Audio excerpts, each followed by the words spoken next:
Christ to all of you.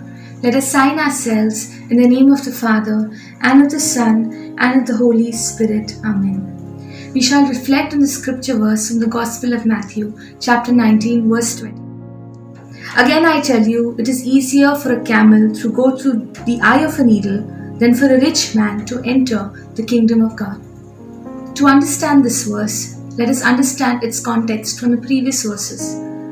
Matthew chapter 19, verse 16 onwards tells us about a young man who approaches Jesus and asks him, "Teacher, what good deed must I do to have eternal life?" Jesus says to him, "If you would enter life, keep the commandments," and illustrates the commandments to him. This man then tells Jesus that he has already observed all the commandments and wants to know what he is lacking. Jesus then said to him, "If you would be perfect, go sell what you possess and give to the poor, and you will have treasure in heaven, and come follow me."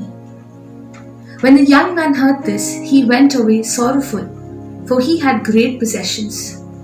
At this point, Jesus tells the disciples, "Truly I say to you, it will be hard for a rich man to enter the kingdom of heaven. Again I tell you, it is easier for a camel to go through the eye of a needle than for a rich man to enter the kingdom of God." What is it that Jesus is asking of us through this passage?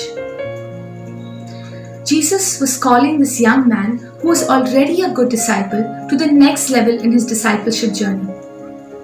Jesus has used the word perfect in this passage.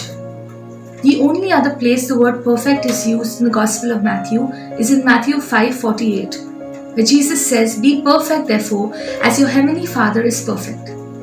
Chapter 5 of the Gospel of Matthew speaks about Jesus' concern with the definition of love, where he is asking his disciples to exhibit their love for God in loving their neighbors and even in loving their enemies. It is this that the young man was lacking. Jesus gives us a very direct and a clear example of the camel and the eye of a needle. It is an example of impossibility. Saint Cyril of Alexandria suggests that the Greek word for camel is Kamelon and the Greek word for rope is Kamilon. These ropes were thick ropes that were made of camel hair and were used to tie the anchors of the ships. Saint Cyril suggests that Jesus may have played on the words in order to tell the disciples that it is easier for a camel to pass through the eye of a small needle, which means it is easier for this thick rope to pass through the eye of a very small needle than for a rich man to enter the gates of heaven. Jesus is directly telling us that it is impossible for the rich to enter the kingdom of heaven. Let us understand what is richness and what is wealth. And what does this wealth give us in our life?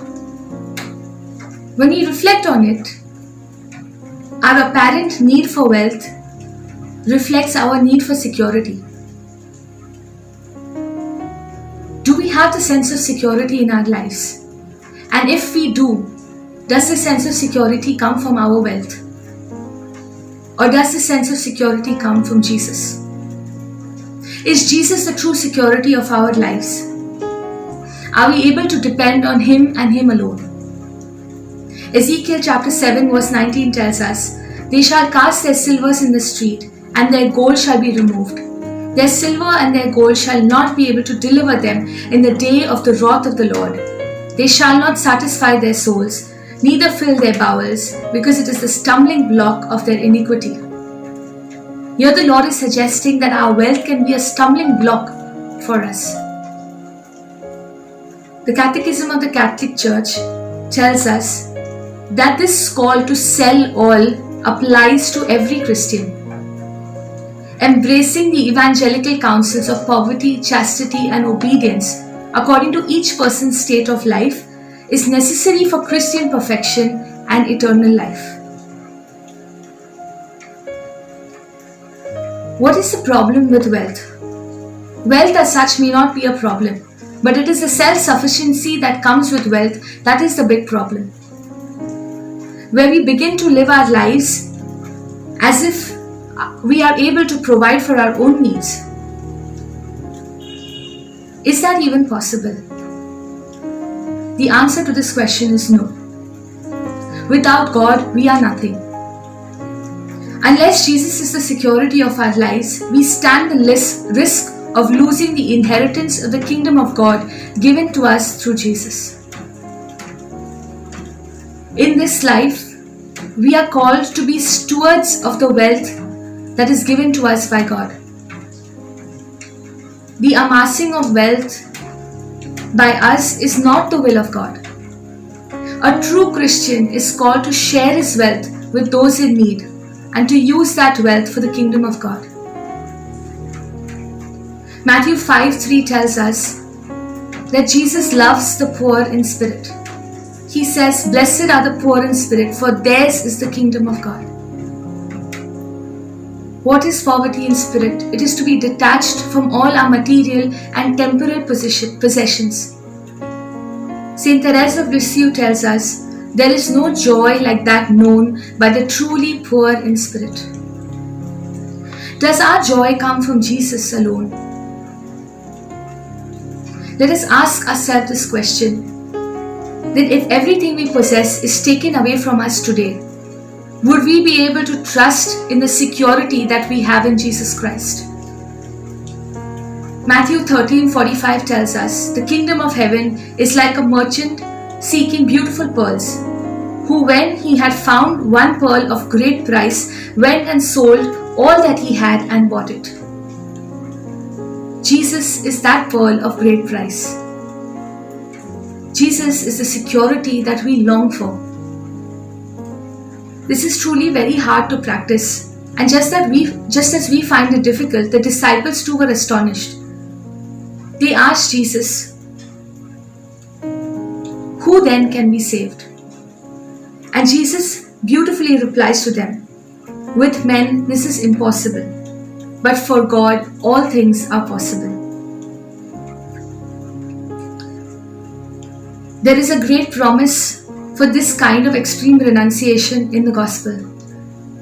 Further in verse 29, Jesus says, "Everyone who has left their houses, brothers or sister, father or mother, children or land, for my name's sake, will receive 100-fold and inherit eternal life."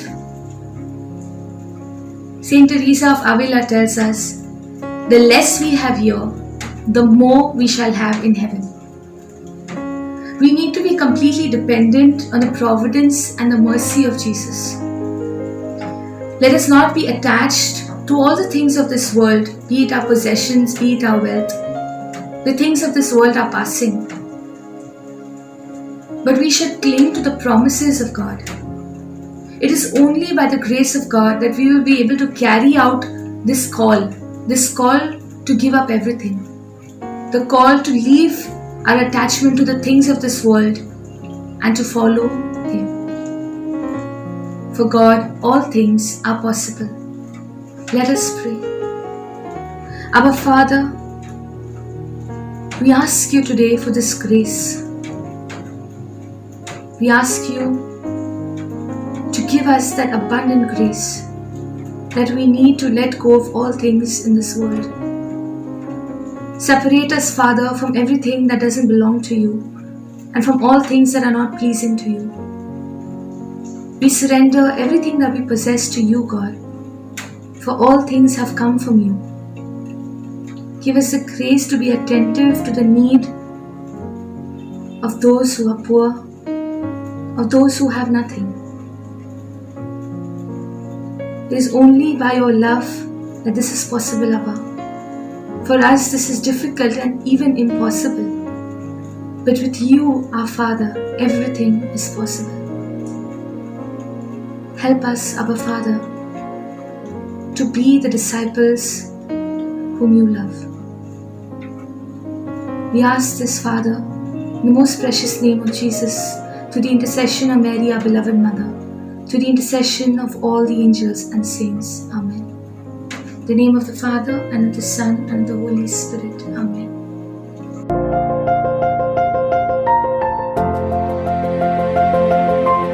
Go and subscribe to our channel. Give it a thumbs thumbs up if you like the video. Comment below in the comment section and also share it with others.